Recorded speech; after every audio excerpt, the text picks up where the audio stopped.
pertanyaan saya yang saling mendasar lagi, kenapa kok pemerintah kota menetapkan 2 hektar? Nah, punya nggak dokumennya menyatakan benar-benar ini setunya 2 hektar, atau menyatakan 8 hektar, atau menyatakan 32 hektar? Saya butuh dokumen itu. Kalau dokumen itu ada, monggo, nah, kita ngikutin aturan. Tapi kalau dokumen itu tidak bisa ditunjukkan, hanya kata-kata tagline bahwa berdasarkan informasi tanah ini masuk ranah situ gugur, nah, itu baru kami protes. Tapi kalau misalnya memang ada data secara hukum valid, nah, kita juga harus ikut taat hukum. Tapi yang berkembang ini yang membuat kami akhirnya kami perlu counter ya, yang berkembang bahwa ini tanah negara, ini tanah apa namanya, bukan tanah pribadi atau tanah, nah, semua ini yang lingkungan ini sudah bersertifikat. Kalau kita kaji 2 hektar ya semuanya yang kena situ. Kalau memang 8 hektar ya 8 hektar kena situ. Jangan Al-Pati saja atau keluarga Raul saja yang disorot, ya kan? Ada apa ini? Nah, kami mohon dari pihak pemerintah yang dalam hal ini Pemda Depok mungkin bisa berkolaborasi dengan provinsi, mohon mengambil tindakan bijak dan fair. Memang kalau memang aturannya memang tidak bisa dipaksakan, jangan dipaksakan, ya kan? Ya, saya berharap seperti itu. Kalau memang ini langkahnya memang harus langkah lebih jauh, ya kita upayakan, ya kan? Apakah memang perlu langkah hukum supaya semuanya terang benderang? Tapi saya berharap cukup mungkin pemerintah kota dengan statement saya ini ke teman-teman media, ya kalau pemerintah kota memang ini tidak bisa dilakukan, ya jangan dipaksakan, atau jangan memaksakan kepentingan perseorang yang melihat kita ini sebagai salah satu objek. Saya tidak sepakat dengan itu. Marilah ayo, mana yang benar, mana yang memang aturannya benar kita ikut, tapi yang salah jangan. Al-Pati ini berdiri ya. Pertama memang sejarahnya Al-Pati beli dari keluarga besar namanya John Cornelis Usmani. Kemudian memiliki anak 4, dan notabene tanah ini yang mendapat posisi di tanah ini adalah namanya Raul Usmani. Nah, dari Al-Pati sudah melakukan transaksi dengan keluarga Raul, dan ini secara aturan main hukum perjanjian jual beli sudah dilakukan. Nah, makanya Al-Pati akhirnya membangun perumahan ini. Saat itu Bapak girik atau apa? Awal mulanya dari girik. Tahun girik itu berdiri awal mula dari sejarah awalnya sebenarnya itu dari tahun 60. Girik itu sudah ada. Dari tahun 60 itu terjadi peralihan dari warga setempat yang namanya kalau nggak salah Sihin, itu dibeli oleh keluarga Usmani kurang lebih di tahun 80. Nah, pada saat itu juga terjadi proses pensertifikatan. Kemudian di tahun 80 sudah ada sertifikat ini waktu zaman Kabupaten Bogor. Jadi belum Depok. Nah, peralihan ke Depok itu makanya terakhir ini kan kita mengikuti program ETSL, kita naikkan kembali menjadi sertifikat, dan prosesnya mulus berjalan baik karena tercatat di kelurahan. Nah, karena dulu kan kelurahan Pasir Putih itu namanya Desa Pasir Putih dulu, masih Kabupaten Bogor, tapi setelah ini masih tercatat. Nah, posisi itulah mulai awal sejarahnya. Kemudian mulai dibangunlah oleh pihak Al-Pati karena sudah terjadi peralihan dari Usmani ke Al-Pati tahun 2022 kalau nggak salah itu jadi peralihannya. Itulah mulai dinyatakan pembangunan. Dan itu sudah sertifikat? Sudah, waktu peralihan itu sudah bersertifikat SAM. Ada 5 buku kalau nggak salah. Totalnya hampir sekitar 1,3 hektar. Nah, itulah mulai Al-Pati merasakan karena sudah punya hak. Ya, rasakan dia bangunlah bertahap, tidak sekaligus tentunya. Ya. Di dalam perjalanan Al-Pati juga melakukan permohonan izin, pertama IMB, kemudian izin tetangga sudah dilakukan ini.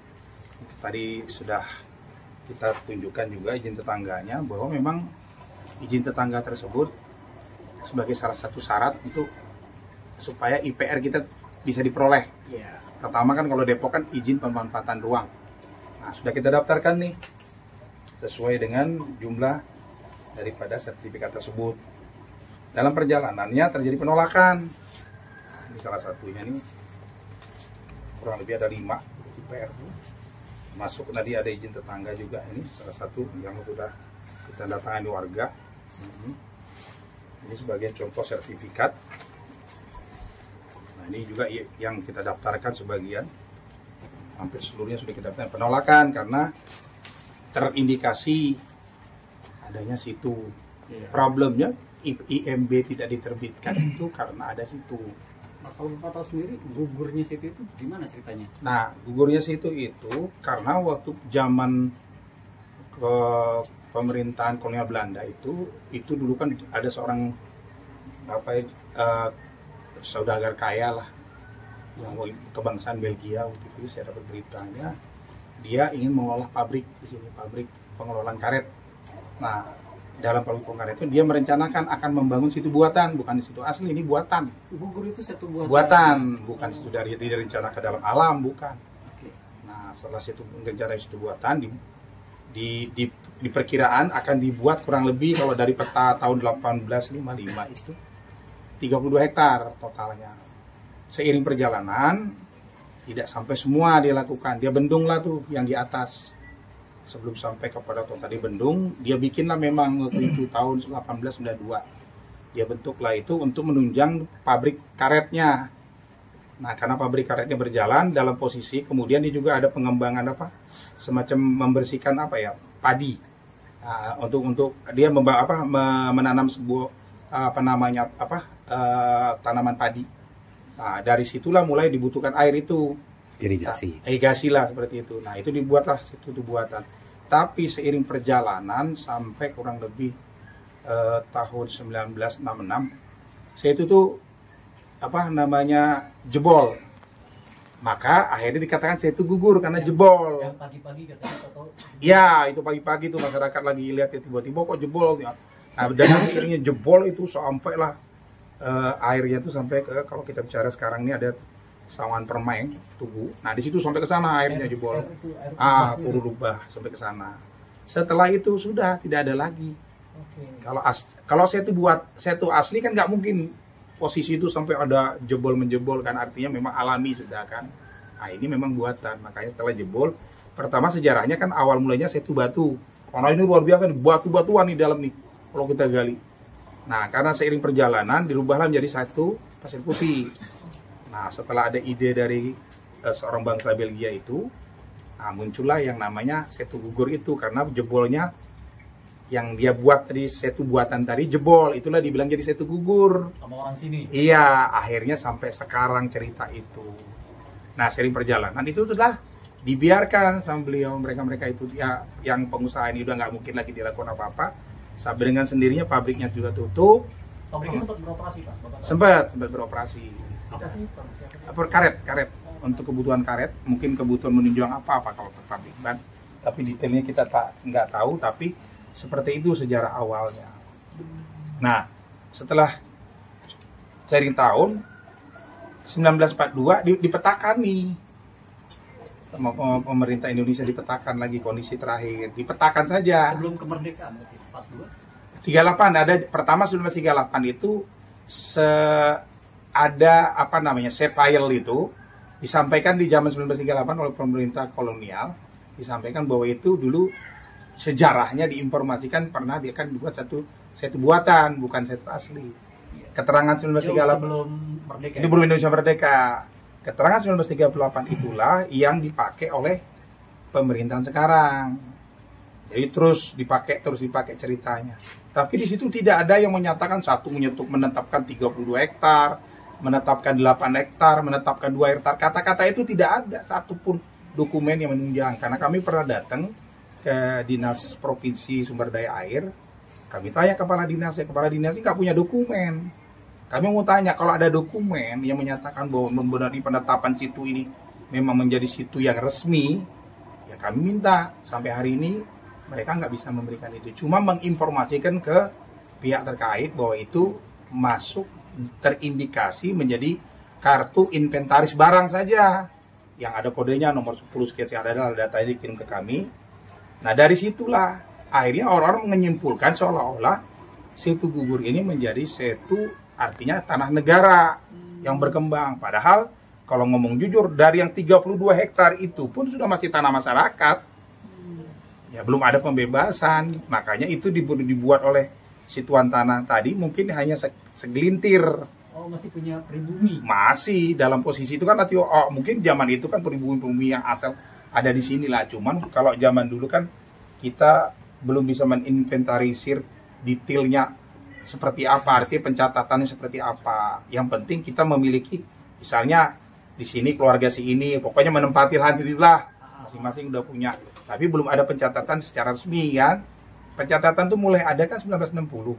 Sekarang terbit Undang-Undang Pokok Agraria nomor 5 tahun 60. Mulai ditertibkan lah itu. Dimulailah di situ ditertibkan yang namanya girik. Artinya keterangan adat. Tinggal apakah dia tanah sawah, apakah dia tanah darat. Nah, di situ mulai ditata tuh. Nah, dengan Undang-Undang Nomor 5 Tahun 60 itu mulai muncul lah. Nah, setelah 20 tahun kemudian banyak mengajukan sertifikat.